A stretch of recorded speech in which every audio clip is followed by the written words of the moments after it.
Bonjour et bienvenue. Aujourd'hui, on part pour un voyage fascinant au cœur de notre système nerveux. On va explorer ensemble le monde incroyablement complexe du sens du toucher. Et surtout, on va essayer de comprendre ce qui se passe quand les signaux se brouillent. Alors, tout part d'une question qui a l'air toute simple. On touche un objet, on sent le froid, la chaleur, sa texture, mais comment cette information, purement physique, fait-elle le voyage jusqu'à notre conscience? C'est un processus, on va le voir, bien plus sophistiqué qu'on ne l'imagine. Pour bien commencer, posons les bases. Le mot-clé, c'est sensibilité. Qu'est-ce que c'est au fond?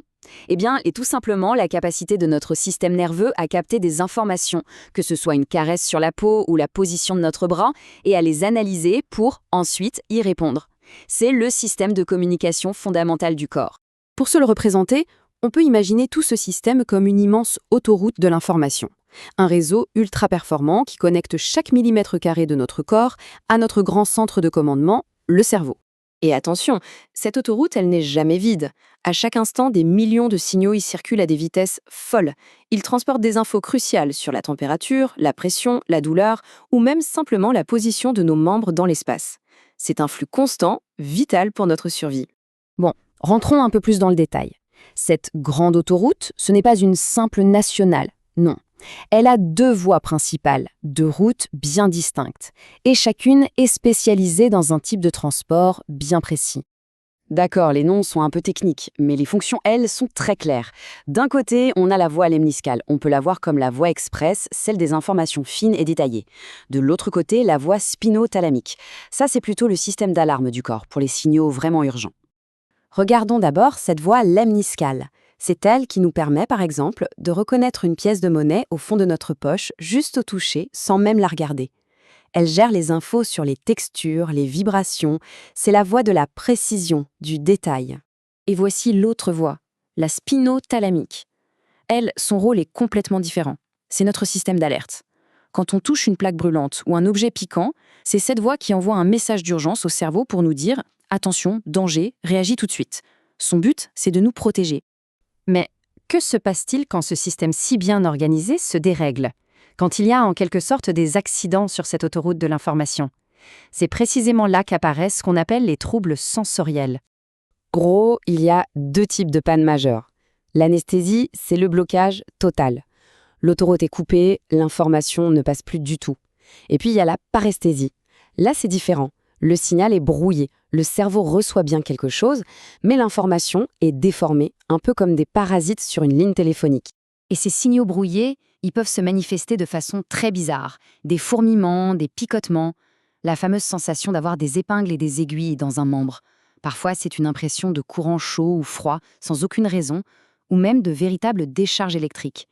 Ce sont des sensations bien réelles, mais qui sont créées par une erreur dans le système. L'un des exemples les plus déroutants, c'est l'allodynie. Là, le système est tellement déréglé qu'un stimulus qui devrait être totalement anodin, comme le simple contact d'un vêtement sur la peau, est interprété par le cerveau comme une douleur intense, parfois même comme une brûlure. Ça montre bien à quel point les signaux peuvent être mal interprétés. Alors, face à ces symptômes parfois étranges, comment les médecins font-ils pour remonter à la source du problème?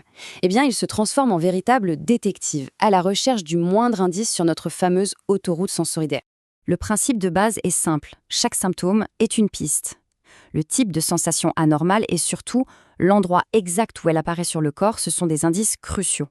Ils permettent de remonter le fil et de trouver précisément où se situe la panne sur le trajet nerveux. Et l'outil numéro 1 de ce détective, c'est cette carte, la carte des dermatomes. Elle est fondamentale.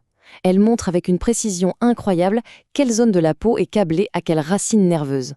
C'est en quelque sorte le plan détaillé du réseau électrique du corps. Et grâce à cette carte, il devient possible de localiser la panne avec une grande précision. En fonction de la distribution des symptômes, un neurologue peut déterminer si le problème vient d'un seul nerf, de la moelle épinière, ou si ça remonte jusqu'au cerveau. Ce qui est vraiment fascinant, c'est de voir à quel point la localisation de la lésion crée des signatures de symptômes très spécifiques. Par exemple, une atteinte des nerfs périphériques va souvent donner une perte de sensibilité typique en gants et en chaussettes. Si c'est la moitié de la moelle épinière qui est touchée, on peut avoir un résultat très surprenant, la perte de la sensation de douleur d'un côté du corps, mais la perte du sens du toucher de l'autre côté. Et si la lésion est dans le cerveau, ça peut être encore plus complexe, comme une douleur sur une moitié entière du corps ou l'incapacité à reconnaître un objet juste en le touchant. Chaque symptôme est une clé. C'est ça le point crucial. Grâce à cette connaissance du câblage du corps, une expérience qui est purement subjective, comme une douleur ou un fourmillement, devient un indice médical objectif. Le symptôme n'est plus une simple sensation, c'est un véritable panneau indicateur qui pointe directement vers la source du problème. Et c'est là qu'on comprend toute l'importance de cette cartographie. Ce n'est pas juste de la théorie, c'est un outil de diagnostic absolument essentiel qui permet d'identifier tout un tas de pathologies, du diabète à la sclérose en plaques, en passant par les accidents vasculaires cérébraux. Alors, la prochaine fois qu'un picotement ou un engourdissement se manifeste, on peut peut-être se poser la question différemment. Au-delà de la gêne ou de la sensation elle-même, qu'est-ce que notre système nerveux est, peut-être, en train de nous dire sur son propre état de santé ? C'est une question qui mérite qu'on y réfléchisse.